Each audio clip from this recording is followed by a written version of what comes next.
Hi class, it's Bill back with the second video in the week 8 demo. We're talking about class inheritance and method overrides. Now in the first video, this is what we covered. We first started talking a little bit about the relationships between classes that we have seen so far in demos and assignments, and those have been has a relationship, like a bake shop has a bakery order. We also then talked about this new concept of is-a, where you can describe a subclass of a superclass. And we talked about the fact that those can be multiple levels deep. That's fine. We said that it looks different in a UML class diagram. Yes, that's true. And we talked about the fact that a subclass inherits behaviors from its parents. So any methods that were available to the parent are going to be available to the child. And also there's going to be the private data that the child had or that the parent had, while not directly available to the child, is still there in the background, so it can still be accessed, but only by the code that's in the parent class. Interesting stuff, and we'll understand a little more about that as we go. We talked about our student and teacher being subclasses of person. We talked about the fact that their IDs are different and that there's some different behaviors. So let's look at what we have so far, which is a main program that does very little and a student class that does very little as well. It all compiles, we proved that it works, but it doesn't do much else. So one of the things that we know is that we're going to need some instance variables here to support the behaviors that we want to have that are exclusive to students. So let's come here and let's put these guys in. So we have an array of strings for the names of the courses that the student has taken and an array, same size of course, parallel array of grades for those courses. We also have some way to count how many courses the student has taken, and an easy way to do that is say, hey, we're going to have a next course index, so we're going to point at the next open spot in the array, and that is also then therefore helps us with the count, because if they've taken 0 classes, it's pointing to index 0. If they've taken 1 class, it's pointing to index 1. So that's pretty easy, pretty straightforward. Now we have some other code that's going to make use of those things. I will paste it in and tell you that it is untested, but hopefully sort of generally working. So here is going to be other methods, and I'm just going to paste those guys in. So we have this one called record completed course. And it's going to take a string and a grade, and it's going to pop those right into the array, and it's going to increase the index by 1 so that it's ready for the next course. Remember that these variables, these objects, have state. So this particular student, this is remembering forever where they are, and it's never going to be something that's going to be lost, because as long as the object is in memory, it's got this state associated with it. Remember, objects have state. That means data is maintained and they have behaviors, they have methods. We also have a way to get the grade average overall. So we go through and add up all the courses, all the course grades, and then we make sure we don't divide by 0. We return a negative 99, or we divide the grand total by the course index, which tells us how many courses. That gives us the average, and we return that. So that is just to support the behaviors for the student. So notice so far all we've done is add on, right? We've added value to what was in the parent with things that are specific to the student. That all makes good sense. Now let's talk about overriding. What happens when we ran the student information, right? We declared the student, and let's compile everything, and then let's run it. And you see that we got the student and everything's fine, right? We did get the information out because that was all provided in the parent class. Well, that's great, except what if we want something more specific for the student?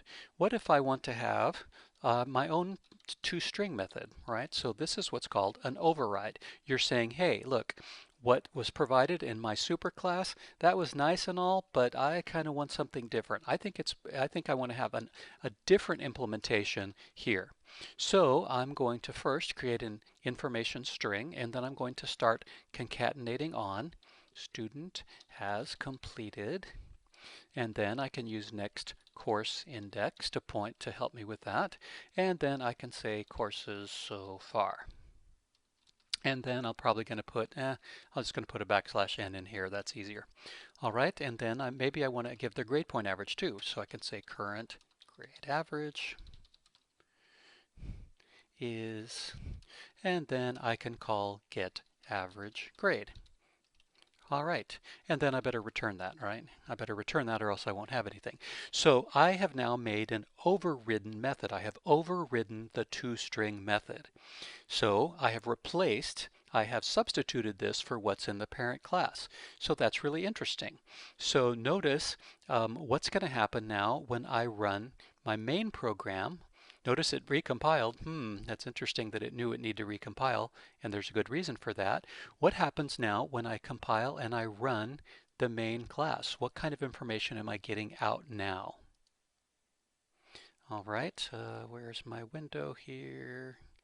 Gosh, I got to find there we go, output window. So now, instead of the parent's behavior, I now get this behavior, right? I get the student behavior, and that makes perfect sense. Let me show you something a little bit cool, and this is things for you to ponder. Maybe it's a little outside the narrow scope of this video, but I want you to think about this. Actually, I'm going to skip that. I'm not going to. I'm not going to go there just yet. Right? Your mind may be blown enough as it is. Let's not go farther. Now, let's do one other that I think is kind of cool and maybe does stretch your brain a little bit, but not quite that far. Let's say, remember that in the parent class person, we had this valid ID method, right? We had this thing that said public Boolean. I need to validate the ID and then return true or false.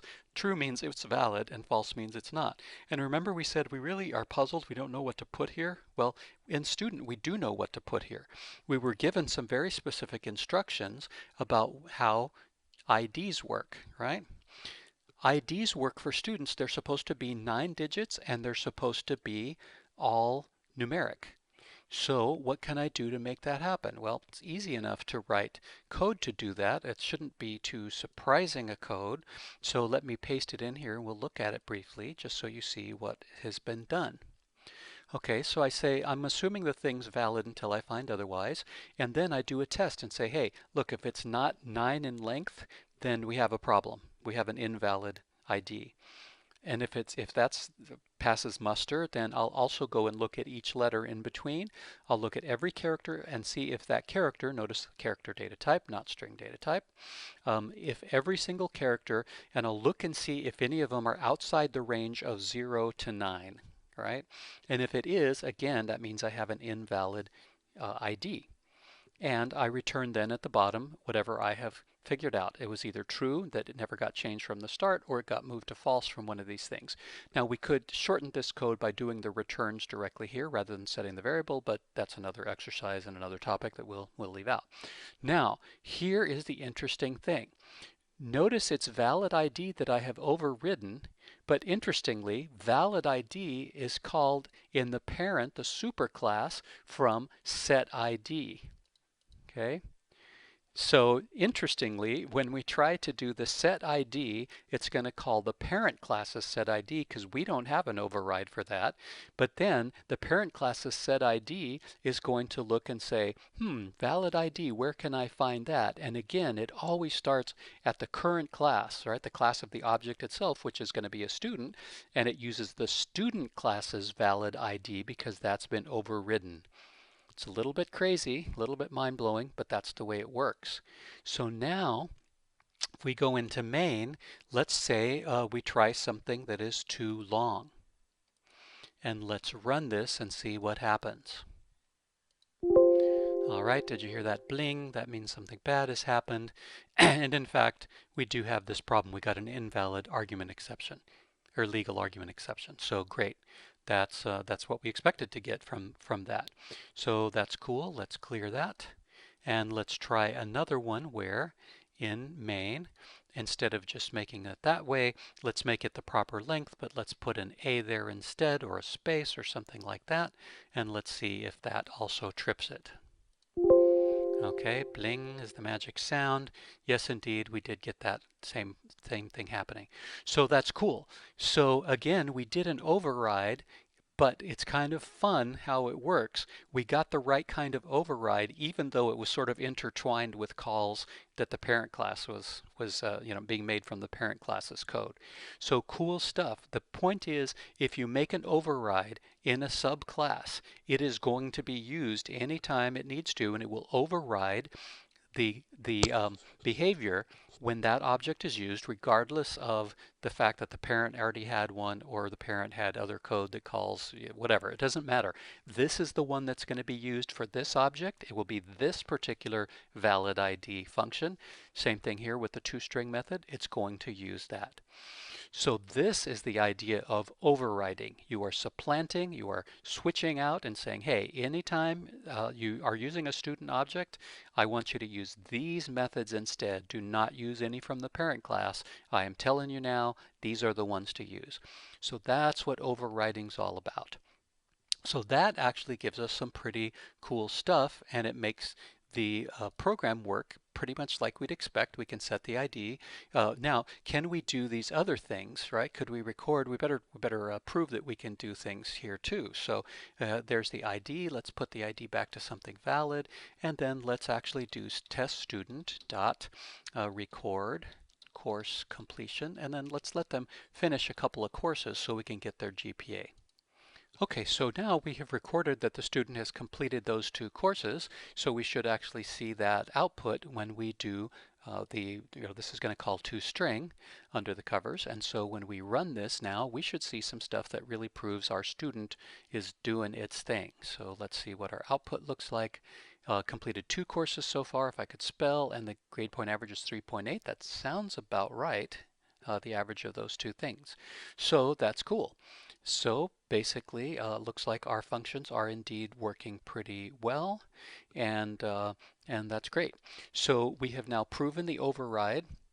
We have proven that we can create subclasses, and we could do the same thing for teacher. It's not very different, and everything is working as planned. Now, one of the things that I will leave you with, it's not a topic for this week, but I will leave you with this as a thought exercise.